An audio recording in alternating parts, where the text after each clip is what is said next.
Alright, good morning. Let's get started. How's everyone doing so far? Good. Alright, first off, let me ask, how was everyone's weekend? Did anyone do anything fun or exciting? I went up to my cabin. You went up to your cabin? Nice. Anyone else do anything fun? No? Pretty boring? Yep. Alright, well, today we're going to jump right back into the sway of things.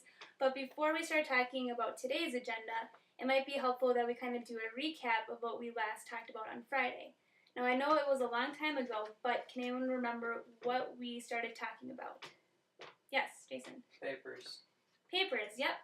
And if you can recall, we started talking about how to organize papers, right?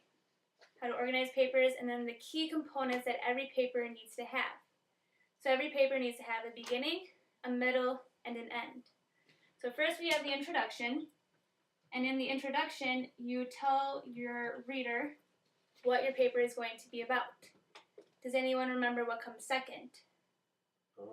Paragraphs. Paragraphs, yep. We call them body paragraphs. Now let me ask you a question, and raise your hand if you know the answer. Does every single paper need to have the same number of paragraphs, yes or no? Danny? No. Can you tell me why? I really don't know why. Okay. Well, it all depends on what you're writing about. So if I'm writing a paper, I might need 5 paragraphs, or I might only need 3 paragraphs. It all depends on how many paragraphs I need to support my claim or argument. And last but not least, we have the ending or the conclusion. So similar to the ending of a movie, a conclusion wraps up your entire paper and answers any questions that the reader might have. Okay? So every single paper needs to have these 3 things. Everyone good so far? Okay. So this kind of leads into what we're going to talk about today, and that's a thesis statement. Now, can anyone tell me or guess what a thesis statement might be? It's short and descriptive. Short and descriptive? Very good. All right, well, a thesis statement is very important, whether you're writing an English paper or a research paper, say for a biology or chemistry course. Every single paper needs to have a thesis statement. A thesis statement is 1 to 2 sentences, preferably 1, that tells the reader what your paper is going to be about. What is the main focus? So a thesis statement is important because it ties your entire paper together. Okay? It makes it cohesive, it makes it stick. So writing a strong thesis statement is very, very important.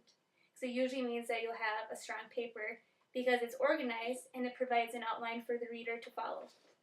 So some key components of a strong thesis statement is 1, that it's concise.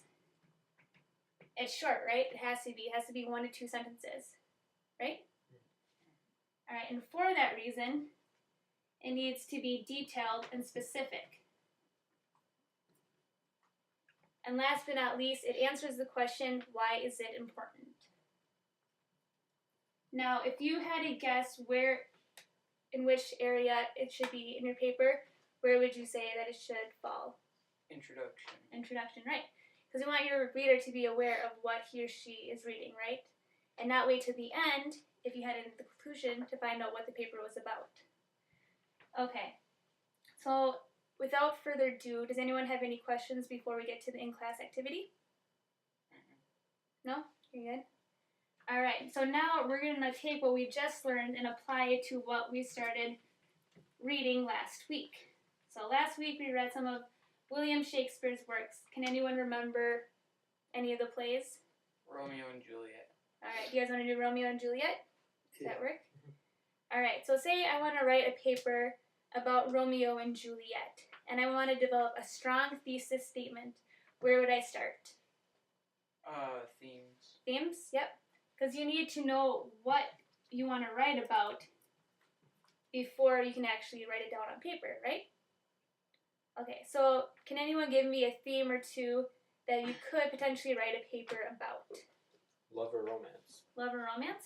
Good. Anyone else? Money. Money? Okay. Power. Power. All right, these are all very good examples. These 2 could almost go hand in hand, right? Alright, so what I'm going to do is I'm going to provide you guys with two examples. One of a strong thesis statement and one of a not so strong thesis statement. And your job is to determine which one is the stronger of the two. Good? Alright, so the first example, let's see. Within Romeo and Juliet, there are many wealthy individuals.